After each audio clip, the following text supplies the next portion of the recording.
जिंदगी भर की कमाई लगाकर सुमन और अखिल ने एक छोटा सा नया घर बनाया था।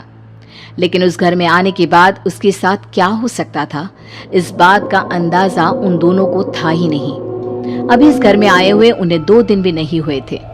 एक शाम जब अखिल घर में नहीं था तो किचन में खाना बनाते वक्त सुमन को ऐसा लगा जैसे किचन की दीवार के पीछे से किसी के बात करने की आवाज आ रही थी। कौन हो सकता है यहाँ पर? इतना धीरे धीरे कौन बात कर रहा है?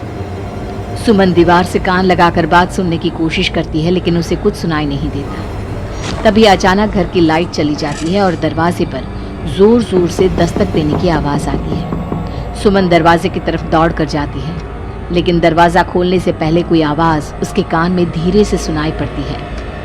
सुमन, मैं यहाँ हूँ, तुम्हारे घर में। सुमन जोर से चीखती है और दरवाजा नहीं खोलती। दरवाजे की बजने की आवाज धीरे धीरे तेज होने लगती है। सुमन लड़खड़ाते कदमों से आगे बढ़ती है और झटके के साथ दरवाजा खोलकर अपनी आंखें बंद कर लेती है। तभी अचानक से अखिल की आवाज सुनकर उसे होश आता है। सुमन, क्या हुआ? तुम इतनी घबराई हुई क्यों हो? अखिल, वो लाइट चली गई और कोई है इस घर में। अखिल, मुझे बहुत डर लग रहा है। वो किचन की दीवार के पीछे से किसी की आवाज आ रही थी। कैसी बात कर रही हो?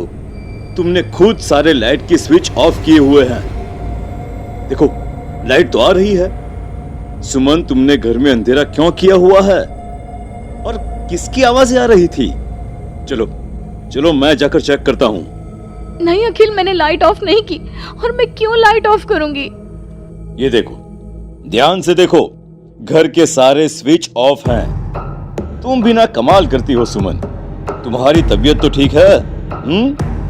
ये देखकर सुमन और भी ज्यादा डर जाती है कि सच में लाइट के सारे स्विच बंद थे। सुमन समझ नहीं पा रही थी कि ये सब किसने किया होगा।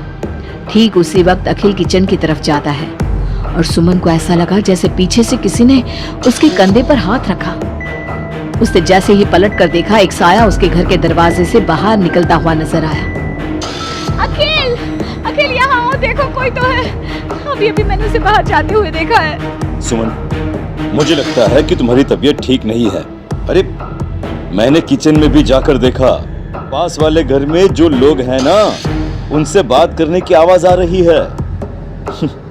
एक काम करो, तुम जाकर आराम करो, मैं खाना खुद परोस कर खा लूंगा।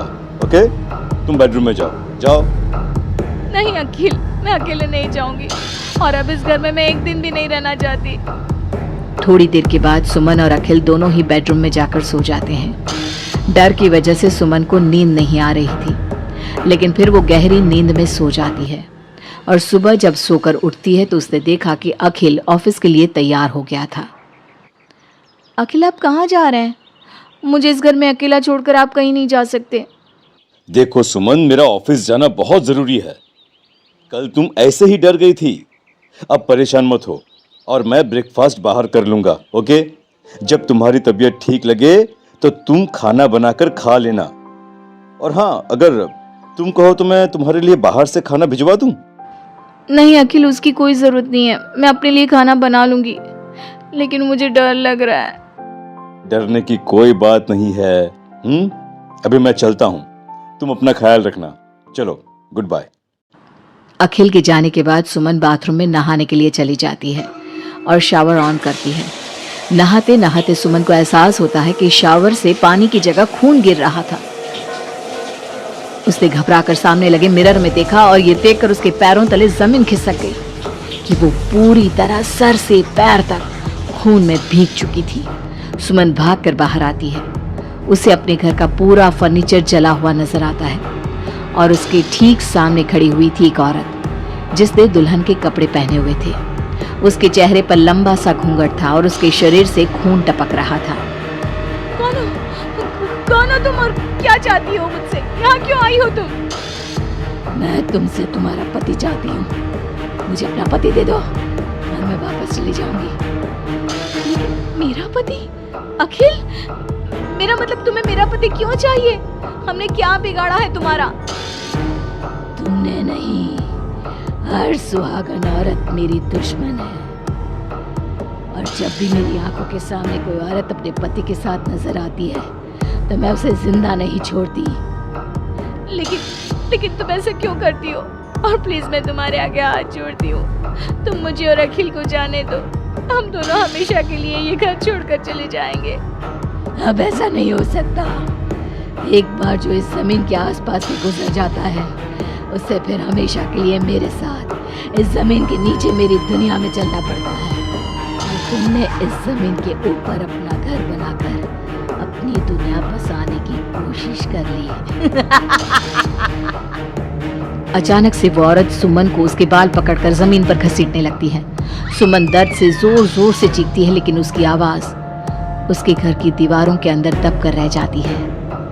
अब बाकी दूसरी औरतों की तरह मैं तुम्हें भी इस घर की दीवारों के नीचे दफन कर दूंगी और तुम्हारे पति को हमेशा के लिए अपना पति बना लूंगी। जानती हो, मेरी भी शादी हुई थी, लेकिन शादी के ठीक बाद मांग में सिंदूर भरकर मेरे पति ने गला घोट कर मेरी हत्या कर दी और इस जमीन के नीचे मुझे गाड़ दिया। बस तब से मेरी आत्मा यही भटक रही थी। मुझे भी सुहागन बनना है, मुझे भी पति चाहिए। छोड़ दो मुझे प्लीज, मुझे जाने दो। देखो तुम्हें पति चाहिए, तुम किसी और को अपना पति बना लो। मुझे और अखिल को जाने दो यहाँ से। लेकिन वो औरत सुमन को लेकर वहां से गायब हो जाती है। शाम को जब अखिल ऑफिस से लौट कर आता है, डोरबेल बजाता है, तभी मुस्कुराते हुए सुमन दरवाजा खोलती है। दरअसल सुमन के शरीर के अंदर अब उस औरत की आत्मा थी। लेकिन अखिल का चेहरा देखते ही सुमन के शरीर के अंदर एक हरकत होती है और वो अचानक से नाराज हो जाती है। क्या हुआ सुमन? आज तो ठीक हो ना? तुम्हारी तबीयत भी ठीक लग रही है आज तो। गुड। मुझे नहीं पता था कि तू आने वाला है यहाँ, वरना तो मैं तेरी मौत का सारा इंतजाम करके रखती। क्या हुआ? अब मेरी बात का जवाब नहीं दोगी क्या? नाराज हो मुझसे किसी बात पर? हाँ? ऐसी तो कोई बात नहीं है। जाओ, डाइनिंग टेबल पर तुम्हारा फेवरेट खाना लगा दिया है, जाकर खा लो। हाँ, खुशबू तो बहुत अच्छी आ रही है। वैसे भी सुबह से कुछ खाया नहीं है। थैंक यू यार, मैं जल्दी से जाकर खाना खाता हूँ। ओके? अखिल जैसे ही खाने की कटोरे का ढक्कन हटाता है तो वो हैरान रह जाता है कि वहां पर सुमन का कटा हुआ हाथ था। उसमें पहनी हुई चूड़ियों से वो सुमन के हाथ को पहचान जाता है। खाने की जगह सुमन के शरीर के छोटे छोटे टुकड़े काटकर उस आत्मा ने अखिल के सामने परोस दिए थे। अखिल घबराकर वहां से भागने लगता है। तभी सुमन के शरीर में मौजूद वो आत्मा अपने असली रूप में आकर अखिल के सामने खड़ी हो जाती है। कौन हो तुम? और क्या किया तुमने मेरी पत्नी के साथ? इसका मतलब वो ठीक कहती थी कि इस घर में कुछ गलत है। कहाँ है मेरी सुमन? तुम्हारी सुमन के मैंने छोटे छोटे टुकड़े करके उसका खाना बना दिया और उसकी आत्मा को मैंने इस घर की जमीन के नीचे दफन कर दिया है। वो कैद हो गई है यहाँ हमेशा के लिए। तुम भी उसके पास जाना चाहते हो? मगर क्यों किया तुमने ऐसा? क्या दुश्मनी थी तुम्हारी और मेरी पत्नी? पहले तो मैंने तेरी पत्नी को सिर्फ इसलिए मारा क्योंकि मैं तुझे अपना पति बनाना चाहती थी। मेरी आत्मा जो पूरे एक जन्म से किसी से शादी करने के लिए तड़प रही है, उसकी हसरत पूरी करना चाहती थी मैं। और इसलिए मैंने तेरी पत्नी का रूप लेकर तेरे साथ रहने के बारे में सोचा। लेकिन जानता है, अब मैं तुझे जिंदा नहीं छोड़ूंगी। लेकिन क्यों? देखो तुमने सुमन के साथ जो भी किया, मुझे जाने दो। मुझे जाने दो यहाँ से प्लीज। अखिल भागने लगता है, लेकिन घर का दरवाजा अब लॉक हो चुका था। अब तो भाग कर नहीं जा सकता। मेरे हाथ तेरे खून से रंगने के लिए बेचैन हो रहे हैं। मेरा गला सूख रहा है। अब उसकी प्यास तेरे खून से ही बुझेगी। अरे लेकिन क्यों? तुम्हारी आखिर मुझसे दुश्मनी क्या है?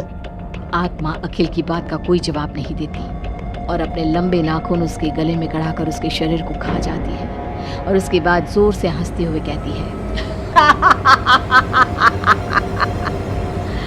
तेरा शरीर भले ही अखिल का शरीर है, लेकिन तेरे अंदर मेरे पिछले जन्म के उसी पति की आत्मा थी जिसने शादी से एक रात पहले गला दबाकर मेरी हत्या की।